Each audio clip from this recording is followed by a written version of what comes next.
பண்ணுங்க. இன்றைக்கி நம்ம வந்து ஸ்டஃப்டு சீஸ் மிளகாய் பஜ்ஜி தான் செய்ய போகிறேன். நான் எப்படி செய்கிறேன்னு உங்களுக்கு செஞ்சு காமிக்கிறேன்.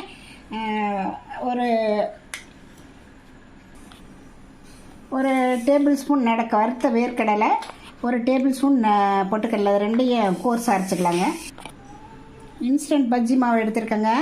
அது ஒரு பாத்திரத்தில் அதில் கொஞ்சம் தண்ணி விட்டு பஜ்ஜி நினைக்கிற அளவுக்கு கரைச்சிக்கலாம்.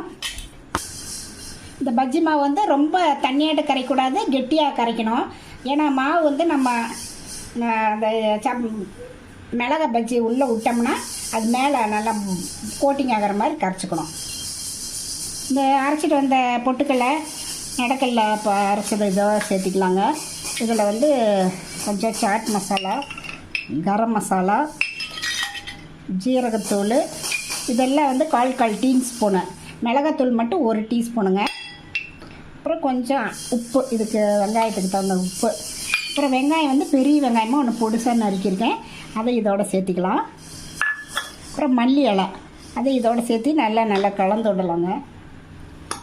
நல்லா இதோட ஒன்றா கலந்து விட்டுறலாங்க. பாருங்கள், எல்லாம் இப்படி கலந்துட்டு சீஸ் வந்து கொஞ்சம் திருக்கி வச்சுருக்கேன், அதை இதோட சேர்த்திக்கலாம்.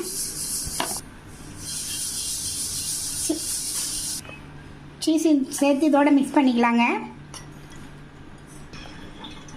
பாருங்கள், இந்த காம்பு இதோடு எடுத்துடலாம், ரொம்ப வேண்டாம். இதை வந்து ரெண்டாக அப்படியே கட் பண்ணிக்கலாம். உள்ளே இருக்கிற விதையை எடுத்துடலாங்க.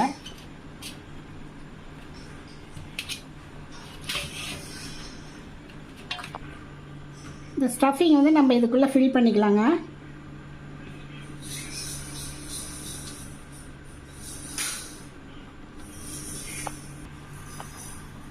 பாருங்கள், இந்த மாதிரி நம்ம ஸ்டஃப் பண்ணி வச்சுக்கணும். ஒரு பேனில் வந்து எண்ணெய் ஊற்றி வச்சுருக்கேன், நல்லா ஹீட் ஆகிட்டுங்க. இதில் அப்படியே கடல மாவில் அப்படியே பஜ்ஜி மாவில் டிப் பண்ணி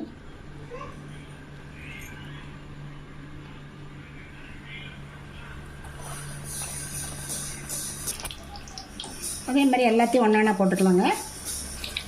எல்லாம் வெந்ததுக்கப்புறம் திருப்பி விடலாங்க. ஹை ஃப்ளேம்லேயே வச்சு வேக வைக்கலாம். பாருங்கள், நல்லா செவந்துருச்சு, நம்ம எடுத்துடலாம். சாதாரணமாக குழந்தைங்க வந்து மிளகாய் பஜ்ஜி சுட்டோம்னா அந்த மேலே இருக்கிற மாவு மட்டும் சாப்பிட்டு நடுவில் இருக்கிற சாப்பிடாதுங்க. இந்த மாதிரி சீஸு, இது நடக்கல்ல பொட்டுக்கல்ல இதெல்லாம் போட்டால் அதுங்க ரொம்ப டேஸ்ட்டாக இருக்கும்.